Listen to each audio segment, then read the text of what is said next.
अस्सलाम वालेकुम, क्या हाल है तमाम दोस्तों का। उम्मीद करता हूँ कि सब खैर आफियत से होंगे।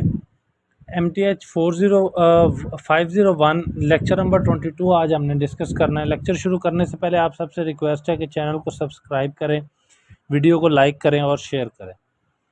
लेक्चर शुरू करने से पहले एक ज़रूरी बात यह है कि जी नंबर एक मैंने अपने चैनल के ऊपर MTH 404 कंप्लीट सीरीज़ जो है वो अपलोड की हुई है। अगर आप में से किसी का सब्जेक्ट है, किसी फ्रेंड का है, तो उसको सीरीज़ का लिंक शेयर कर दें और उसके साथ में ये भी कहिएगा कि चैनल को सब्सक्राइब कर दें। और दूसरी इम्पोर्टेंट बात यह है कि मिड से पहले जो सिलेबस था उसमें मैंने नोट्स हैंड रिटन बनाए हुए थे MTH 501 के, लेकिन अब जो सिलेबस है ये बहुत लेंथी किस्म का सिलेबस है।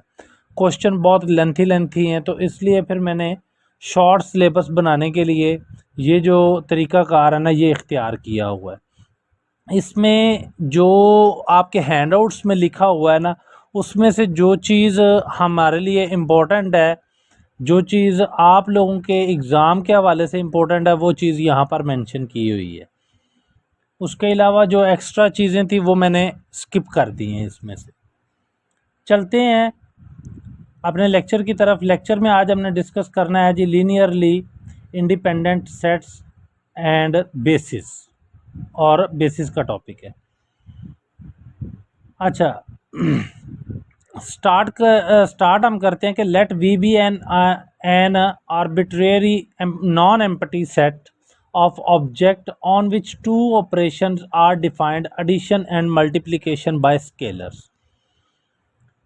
ये एक डेफिनेशन है। वो कहता है कि जी अगर आपके पास कोई नॉन एम्प्टी सेट है, ठीक है, और उसके ऊपर एडिशन और मल्टीप्लिकेशन के ये नीचे जो आपके पास एक्सियोम्स दिए हुए हैं और वेक्टर स्पेस के, अगर ये 10 हैं टोटल, अगर ये 10 उसके ऊपर होल्ड करते हैं तो वो जो आपके पास नॉन एम्प्टी सेट होगा वो एक वेक्टर स्पेस होगा। ये एक्सियम्स जो हैं ये आपने पहले भी कई दफ़ा पढ़े हुए हैं, इसलिए इनको बताने की ज़रूरत नहीं है। ये आप लोग ख़ुद इनको रीड आउट कर लीजिएगा, आपको समझ आ जाएगी। आगे चलते हैं। आगे हमारे पास एक डेफिनेशन है, वो कहता है a subset W of a vector space V। अब हमारे पास एक वेक्टर स्पेस है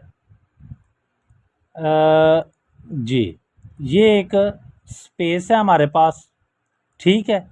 इसके अंदर से हमने एक हिस्सा इतना W का निकाल लिया, ठीक है जी। ये सारा हमारे पास V है। अब वो कहना क्या चाह रहा है जी, V is called a subspace of V if W itself a vector space। अब हमने ये साबित करना है कि जी ये जो हमारे पास W है, जो हमने W निकाला हुआ है, ये क्या वाकई इसकी सब स्पेस है कि नहीं है V की। और उसको साबित करने के लिए हमें ये साबित करना पड़ता है कि जी जो W है वो इटसेल्फ एक वेक्टर स्पेस हो। ये मैं VS लिख देता हूँ, वेक्टर स्पेस। अगर तो W इटसेल्फ वेक्टर स्पेस होगा तो ही वो V की सब स्पेस होगा, अदरवाइज वो V की सब स्पेस नहीं होगा। और उसको वेक्टर स्पेस होने के लिए क्या करना पड़ेगा जी, उसके ऊपर लॉ लगेगा। कौन कौन से जी, एडिशन और मल्टीप्लिकेशन विद स्केलर्स।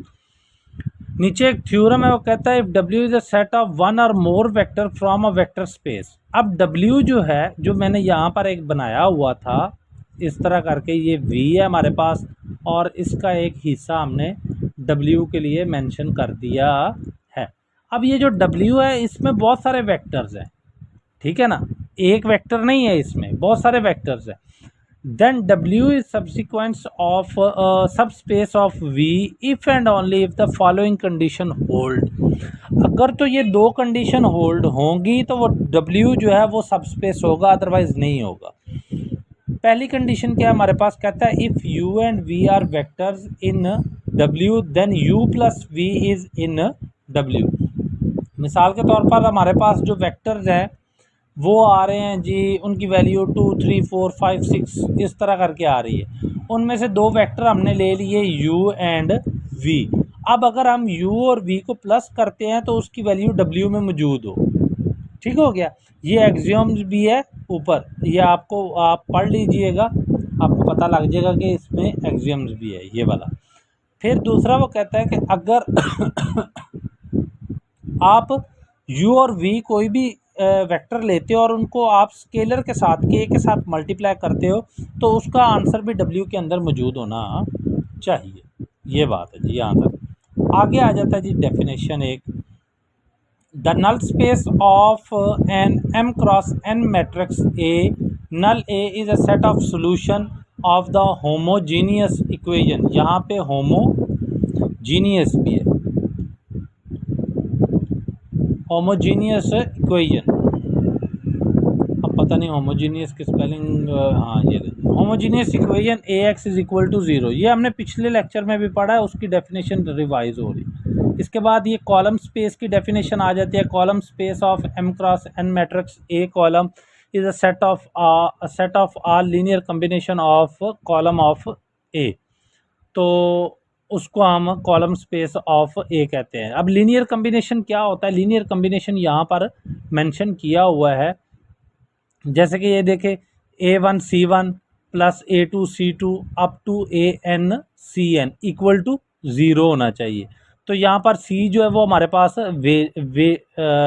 वेट्स हैं, ठीक है, और C अगर ये 0 होंगे तो हमारे पास जो है ना वो रिलेशन जो है वो लीनियर कम्बिनेशन में चला जाता है। अच्छा जी, आगे डेफिनेशन है an index set of vector v1 to vp in v is set to be linearly independent if the vector equation, if the vector equation क्या है हमारे पास, अगर तो वो v1 c1 plus v2 c2 up to vp cp equal to 0 हो, ठीक है, तो वो लीनियरली इंडिपेंडेंट होगा।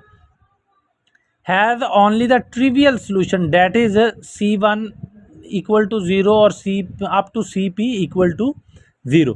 मतलब कि C1 से लेकर CP तक जो है वो सारे 0 होंगे तो ही उसका ट्रिवियल सोल्यूशन बनेगा। और ट्रिवियल सोल्यूशन क्या होता है कि आपके पास इक्वल टू 0 आ जाए वैल्यू। अच्छा जी, the set V1 up to VP is set to be linearly dependent if one has non trivial solution. अगर ये हमारे पास जो वन इक्वेशन है इसका नॉन ट्रिवियल सोल्यूशन निकले तो हम कहते हैं कि जी वो डिपेंडेंट है। अच्छा, अब अगर उसका सोल्यूशन जो है वो ट्रिवियल निकल आया है तो वो इंडिपेंडेंट है, और अगर नॉन ट्रिवियल है तो वो डिपेंडेंट है। If the trivial solution is the only solution to this equation then the vector in the set are called linearly independent। वही बात कि अगर ट्रिवियल सोल्यूशन है तो वो इंडिपेंडेंट है और अगर नहीं है तो वो dependent, and the set is called linearly independent set. अब वो जिस सेट से लिया गया है अगर उसका सोल्यूशन जो है वो ट्रिवियल निकला है तो वो सेट पूरा इंडिपेंडेंट होगा, और अगर नॉन ट्रिवियल निकला है तो वो सोल्यूशन सेट पूरा जो है वो डिपेंडेंट होगा। यहाँ पर ये लिखा है। अनदर सिचुएशन, ये इंपॉर्टेंट पॉइंट है, ये भी देख लीजिए, in which it is easy to determine linear independence is when there are more vector in the set and there entries in the vectors of n greater than m then the n vectors in R matrix A। अब इसकी एक example ये है, ये नीचे एक example है, इससे आप समझ लीजिएगा। अब वो कहता है कि जी ये लीनियरली इंडिपेंडेंट सेट है, इसको प्रूव करना है। Show the following vectors are linearly independent.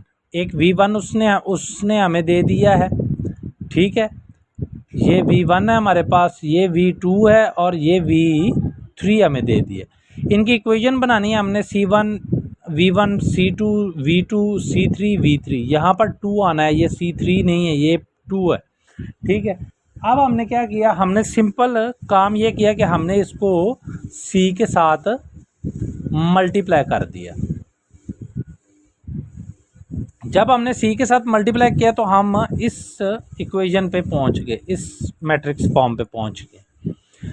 तो हम इस मैट्रिक्स को ऐसे भी तो लिख सकते हैं ना, 2C1 plus 2C2 is equal to 0 and so on, और सो ऑन, हम इस तरह करके लिख सकते हैं। ठीक हो गया। अब हम क्या करते हैं कि dividing by 2 on both side of equation 1, 2 से डिवाइड करते तो हमारे पास ये simple relation C1 plus C2 is equal to 0 आ जाएगा। इसके बाद हमारे पास जो है इक्वेशन वो क्या बनेगी जी, C1 minus C2 plus C3, ये एक हमारे पास तीसरी इक्वेशन बन रही है। अब हमने इसको सॉल्व किया और सॉल्व करने से हमें पता लगा कि जी ये तो सारे ही ज़ीरो आ रहे हैं, इट्स मीन कि इसका ट्रिवियल सोल्यूशन है, और अगर इसका ट्रिवियल सोल्यूशन है तो ये लीनियरली इंडिपेंडेंट है। इसी तरह ये भी एग्जांपल एक उसने दी हुई है कि ये लीनियरली डिपेंडेंट सेट है कि नहीं है। तो इसके लिए हमने क्या किया जी, ये V1 है हमारे पास, ये V2 है और ये V3 है। Then the set of the vector V1 linearly dependent since 3V1 plus V2 minus V3 equal to 0 आ रहा है। ये उसने यही काम ऊपर किया है, ये वाला जो हमने किया हुआ है ना, ये वाला काम, यही काम उसने ऊपर नीचे किया है, तो उसको प्रूफ मिला है।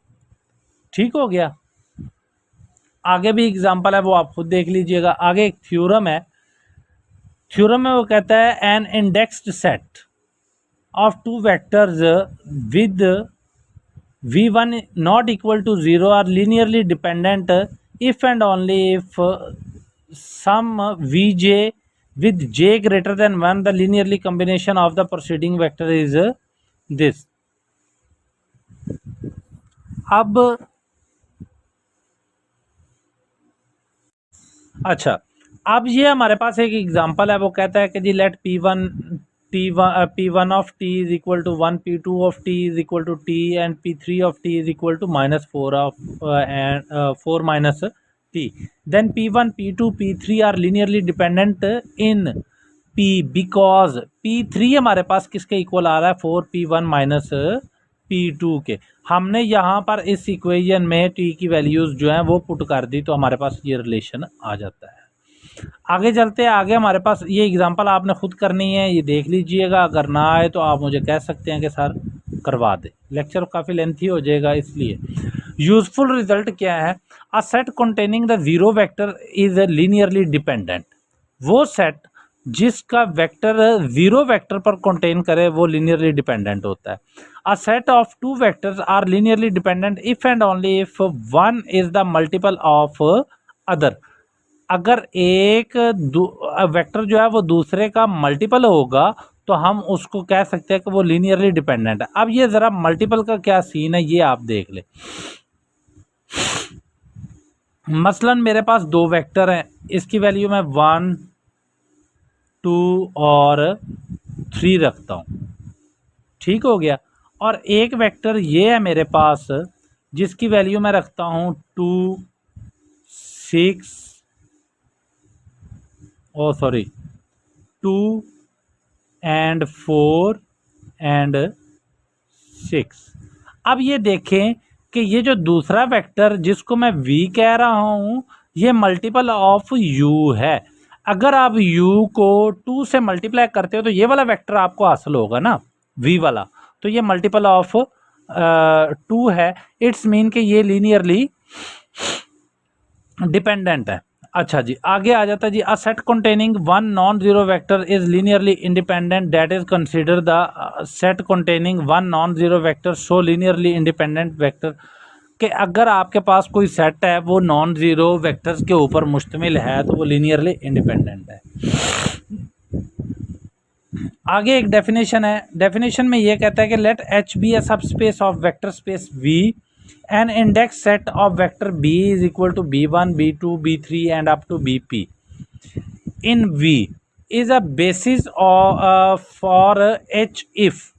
अब बेसिस के लिए अगर वो कह रहा है कि आपके पास एक H सब स्पेस है, वेक्टर V से आपने ड्राइव की हुई है और उसका इंडेक्स्ड वेक्टर जो है ना वो B है, और B वेक्टर में कौन कौन सी वैल्यूज़ हैं वो ये वाली हैं। अब वो कहता है कि G in V is a basis for H if. पहली कंडीशन ये है कि अगर B is linearly independent set, and दूसरी कंडीशन ये है the subspace spanned by B coincide with H, that is H is equal to span B1 से BP तक। अच्छा जी, आगे हमारे पास एक एग्जांपल है, एग्जांपल नंबर 4 कहता है let E up to EN be the column of N cross N identity matrix. अब हमारे पास आइडेंटिटी मैट्रिक्स है। आइडेंटिटी मैट्रिक्स क्या कौन सा होता है? 1 0 0 0 0 1 0, ये वाला जो होते हैं मैट्रिक्स।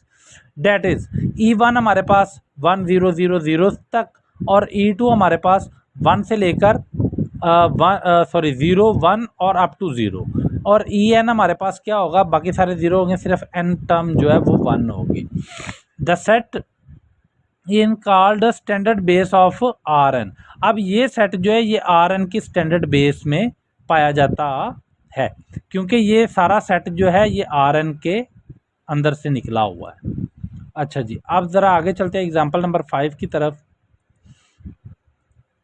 एग्जाम्पल नंबर 5 है वो भी यही है जैसे एग्जाम्पल नंबर 3 है। ज़रा इसको देख लेते हैं। कहता है late V1 V2 and V3 determine V। आपने ये वाला वेक्टर फाइंड आउट करना है। V1 V2 and V3 is the basis of R3। Solution ये है कि 3 वेक्टर्स हेयर इन R3। अब ये 3 वेक्टर्स हैं और इनकी वैल्यूज़ जो है वो भी मखसूस है, 3 तक है, ठीक है ना। तो ये R3 में we can use one of any method to determine whether the basis of for R3 or not. For this let's solve with the help of matrix। first form of matrix of vectors, that is। अब हमने क्या किया कि हमने ये हमारे पास matrix में column matrix vectors बन रहे हैं ना, कॉलम मैट्रिक्स बन रहे हैं ये वाले। अगर हम इसको मैट्रिक्स में लेते हैं तो हम इन तीनों मैट्रिक्स को इकट्ठा करके लिख लेते हैं और इनका डिटर्मिनेंट लेते हैं। अगर तो इनका डिटर्मिनेंट जो है determinant should be non zero. अगर तो इनका डिटर्मिनेंट नॉन जीरो है तो आगे हम करेंगे। For instance a simple computation show that determinant of A is equal to 6 not equal to 0। Thus A is invertible as an example 3 the column of A from the basis for R3। अगर तो इसका determinant equal to 0 आ जाता तो फिर हम कहते हैं कि ये R3 की बेसिस नहीं था। अब इसका डिटर्मिनेंट नॉट इक्वल टू 0 तो ये R3 की बेसिस में पाया जाता है। एग्जाम्पल 6 जो है ये आप खुद देख लीजिएगा। लेक्चर काफ़ी लेंथी हो गया है, 18 मिनट तकरीबन हो गए हैं। अब वो कहता है कि जी एक एग्जाम्पल उसने और दी हुई है। वो कहता है कि जी check whether the set of vector this is the basis of R3। अब हमने क्या किया कि हमने इन वेक्टर्स को 2 - 3 1 और 4 1 1 और 0 - 7 1 इनको हमने नाम दे दिए। नाम क्या दिए? V1 V2 और V3 के। और इक्वल टू हमारे पास क्या आना चाहिए? 0। इक्वल टू क्या आना चाहिए? 0 आना चाहिए। तो हमने क्या किया कि जी इस साइड पे भी हमने एक अपनी तरफ से मैट्रिक्स ले लिए, लेट कर लिए कि W जो है वो 1 0 0 है और W2 जो है आइडेंटिटी मैट्रिक्स हमने दूसरी तरफ ले ली है। ठीक हो गया। अब हमारे पास जो फॉर्मूला होता है वो ये वाला होता है। इस फॉर्मूले में हमने वैल्यूज़ पुट कर दी है। जब हमने वैल्यूज़ पुट की तो हमारे पास एक तरफ से मैट्रिक्स एक बन गया, ये हमारे पास मैट्रिक्स बन गया, और दूसरी तरफ हमारे पास ये डी वाला बन गया। इसको आप डायरेक्ट भी कर सकते हो। ये वाला काम जो है ना, ये वाला यहाँ पे जो ये मैंने किया हुआ है, इसने ये जो उसने मैट्रिक्स के नाम रखे हुए हैं ये वो, आप यहाँ से डायरेक्ट इसको मैट्रिक्स फॉर्म में ला सकते हो। ये वाले जो एंट्रीज़ है, मतलब ये पहला मैट्रिक्स हो गया, ये दूसरा हो गया और ये तीसरा मैट्रिक्स हो गया, और साथ में C1 C2 C3 आएगा और दूसरी तरफ D1 D2 और D3 आएगा। अब हमने इसका डिटर्मिनेंट फाइंड आउट करना है। अगर तो डिटर्मिनेंट इक्वल टू 0 आ गया है तो वो R3 में स्पैन नहीं करेगा, R3 का नहीं होगा वो। देयरफॉर अब इसका ये जो डिटर्मिनेंट है वो इक्वल टू 0 आया। Therefore the system is inconsistent. जब भी आपने उसको चेक करना है कि किसी भी वैल्यू को R3 में, R2 में, Rn में आ रहा है कि नहीं आ रहा, तो आपके पास सिस्टम जो है वो कंसिस्टेंट होना चाहिए। अब ये सिस्टम इनकंसिस्टेंट हो गया क्योंकि इक्वल टू 0 आ गया। So the set S does not span vector space V। क्योंकि अब जब आपके पास जो वेक्टर एस है वो स्पैन ही नहीं कर रहा है। इसको ये देखे ना, इस वेक्टर को उसने नाम एस का दिया हुआ है, इस वेक्टर को उसने नाम एस का दिया हुआ है, और जब ये स्पैन करेगा तो ही हमारे पास वैल्यूज़ आगे चलेंगी और हम कहेंगे कि जी ये R3 से बिलोंग करता है। आगे एग्जांपल नंबर 9 है, ये आप खुद देख लें, ये इजी है एग्जांपल। और इसके बाद the spanning set theorem. Theorem हमारे पास ये थ्योरम नंबर 2 है, वो कहता है द स्पैनिंग सेट थ्योरम क्या है जी, let S this be a set in V and let H span V. कब होगा? If and only if one of the vector in S says vk is a linear combination of the remaining vector in S, then the set formed from S by removing vk still span H। और दूसरी क्या condition है? If H not equal to 0 some subsets of S is the basis of for H। इसका procedure है आपके पास, procedure कुछ यूँ है कि इसको समझ लें प्रोसीजर के ज़रिए। पहला प्रोसीजर ये है कि वो आपने एक इक्वेशन लिख लेनी है ये वाली। दूसरा ये है कि आपने उसका ऑगमेंटेड मैट्रिक्स बना लेना और उसको रॉ एचलन फॉर्म में ले जाना है, रिड्यूस रॉ एचलन फॉर्म में। तीसरा ये है कि आपने उसकी लीडिंग एंट्रीज देखनी है, ठीक है ना, और आपने उसकी बेसिस बना लेनी है। और फिर आपने उसको देखना है कि जी लीडिंग अकर्स इन कॉलम में कितने लीडिंग्स एलिमेंट पाए जाते हैं, और फिर आप उसको सॉल्व करेंगे। इसकी एग्जांपल है, ज़रा नीचे वो देख लें तो आपको ज़्यादा क्लियर हो जाएगा। ये देखें, ये एग्जांपल है, एग्जांपल नंबर 12। आपके पास उसने कहा है जी एस जो है ना वो आपके पास V1 V2 V3 V4 and V5 vector है। अब ये हमारे पास 5 वैल्यूज़ हैं और वो कहता है कि ये R4 में स्पैन करना है, ठीक है ना, R4 की स्पेस में से है। तो हमारे पास उसने V1 V2 V3 V4 and V5 value दी हुई हैं। वो कहता है find a subset of S that is the basis of W span S, ठीक है। तो हमने वही formula C1 C2 C3 C4 and C5 वाला लगा दिया और उतने ही ज़ीरो दूसरी तरफ लिख लिए। अब हमने इनकी इक्वेशन बना ली और उनसे हमने मैट्रिक्स बना लिया और सिंपल सा काम किया कि हमने क्या किया, इसको रिड्यूस रॉ एचलन फॉर्म में ले गए और आगे मज़ीद इसको सिंप्लीफाई करेंगे तो आपके पास इसका जो आंसर आएगा, अगर तो वो इक्वल टू 0 आ जाता है तो फिर आप कह सकते हैं कि जी ये R4 की स्पेस में नहीं है, और अगर इक्वल टू 0 नहीं आता तो फिर आप कहेंगे कि जी ये R4 की स्पेस में मौजूद है। ये था जी आज का आपका लेक्चर। उम्मीद है कि आपको समझ आई होगी। अगर कोई इशू हो तो आप मुझे व्हाट्सएप कर सकते हैं, डिस्क्रिप्शन में मेरा व्हाट्सएप नंबर लिखा हुआ है और ये नोट्स भी आपको व्हाट्सएप से ही मिलेंगे। थैंक यू वेरी मच जी, अल्लाह हाफिज़।